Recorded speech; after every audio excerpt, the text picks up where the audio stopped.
They went into some sort of negotiations to try and strike some sort of fair bargain. And Ferry is, his defense is what is referred to as fair use practice. Anybody familiar with that? Fair use, meaning that any intellectual property, whether it be visual, literary, music, there is actually a tradition in the visual arts where fair use, meaning that artists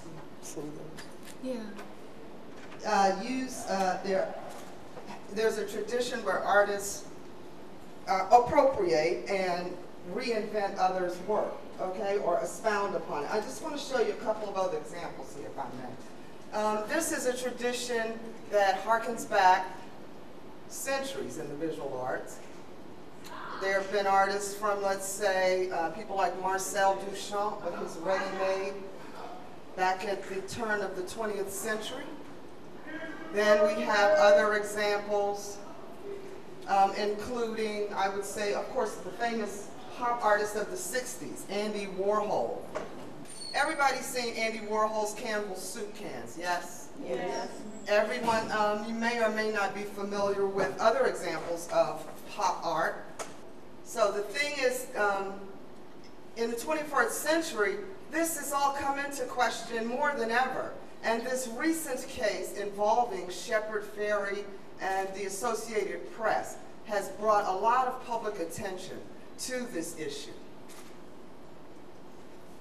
There's the artist, Mr. Fairey, and what he did originally is he, the original poster, which is actually on display at the Smithsonian National Portrait Gallery presently, is a collage and stencil construction. It's a mixed media piece. Here we have the progression, the three posters. And the poster was quite popular. It was plastered across urban America and centers. And there was a lot of interest because the poster rose to like an iconic status. And it's responsible for actually raising more than $500,000 for the candidacy of this of Barack Obama. Originally, it was thought that this was the photographic image that the artist used to reference or to create this, come up with this composition. But then it was discovered that, in fact, the artist, the photographer's name is Manny Garcia. He worked with the Associated Press freelance. So he doesn't have an issue with this whole thing. He feels, in fact, that he owns the copyright to the image. He doesn't have an issue with the appropriation by Shepard Fairey toward the creation of this poster. It's the Associated Press whom is going after monetary compensation because of this borrowing, so to say. Now, there are others who have also practiced and continue to practice this methodology of art production in the visual arts. Namely, this is Peter Max. And this, too, is something that was unveiled around the time of the inauguration this year of Obama. It's 44 Obamas to honor the 44th presidency, okay? And, of course, the examples of Andy Warhol with the Campbell soup cans, the Brillo packaging. This harkens from the pop art period of the 60s. This, again, is a tradition in graphic arts, the appropriation of others. And the example I mentioned earlier, perhaps the most copied and revered portrait, if not art piece to date, I would say, harkening from the Renaissance period, Leonardo da Vinci's original, and in the center we see Marcel Duchamp's spoof or ready-made, which was just a dime store postcard that he etched the mustache, and I don't know if you can see it or if you're familiar with it from where you're sitting, the mustache and a goatee, and scribbled some, which is actually a French profanity, the LHOOQ at the bottom. It's a parody, so to say, of traditionalism. So, you be the judge. I wanted to show you some more visual representations of the tradition of borrowing or referencing from others' work in visual art. Thank you. Jessica, will you give your examples, please? Sure, I have a few additional ones. Yes, good.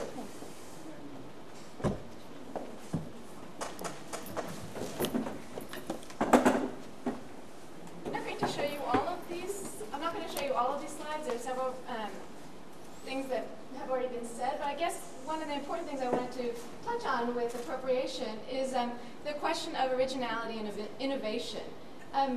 Nothing exists in a vacuum, and artists have always collaborated, been inspired by, been influenced by the work of other artists.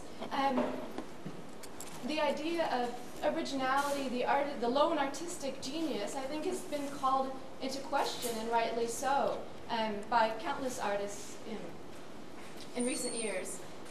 The question of where do ideas come from, I think, is in some ways at the heart of the questions of appropriation, collaboration, innovation. And I'm going to appropriate an excerpt from Jonathan Latham's article, The Ecstasy of Influence of Plagiarism, published in Harper's Magazine in February 2007. And I thought it was an interesting passage that gets to this idea of where do our ideas come from. If you just bear with me for a second, I think it's helpful for the discussion. In 1941, on his front porch, Muddy Waters recorded a song for the folklorist Alan Lomax. After singing the song, which he told Lomax was entitled Country Blues, Waters described how he came to write it. Quote, "I made it on about the 8th of October, '38, Waters said. I was fixing a puncture on a car, I had been mistreated by a girl, I just felt blue, and the song fell into my mind, and it come to me just like that, and I started singing. Then Lomax, who knew of the Robert Johnson recording called Walkin' Blues, asked Waters if there were any other songs that used the same tune. There's been some blues played like that, Waters replied. This song comes from the cotton field, and a boy once put a record out, Robert Johnson. He put it out, it's named Walkin' Blues. I heard the tune before, I heard it on the record. I learned it from Son House." The next paragraph, Jonathan Latham analyzes that, and I think it's quite astute what he says. In nearly one breath, Waters offers 5 accounts. His own active authorship, he made it on a specific date, then the passive explanation, it just come to me like that. After Lomax raises the question of influence, Waters, without shame, misgivings, or trepidation, says that he heard a version by Johnson, but that his mentor, Son House, taught it to him. In the middle of that complex genealogy, Waters declares that this song comes from the cotton field. So within this single song, there are so many different elements that come into play for what seems like his original work. So I think it's important to keep in mind with the question of appropriation is, what is originality? Is this idea of the lone artist genius working in a vacuum, unaware of what anyone else is doing, is that really how art happens? Jessica, can you give us a visual example? Sure, Gary will talk about the music. Sure. Please. I broke down 4 different ways of thinking of this: copying, homage, forging, and appropriating. Forging is probably the most concrete and specific. It's intentionally to mislead. Show you a couple. I think it's important to look at artists from the 80s who are intentionally appropriating work with the specific goal of calling into question the idea of originality.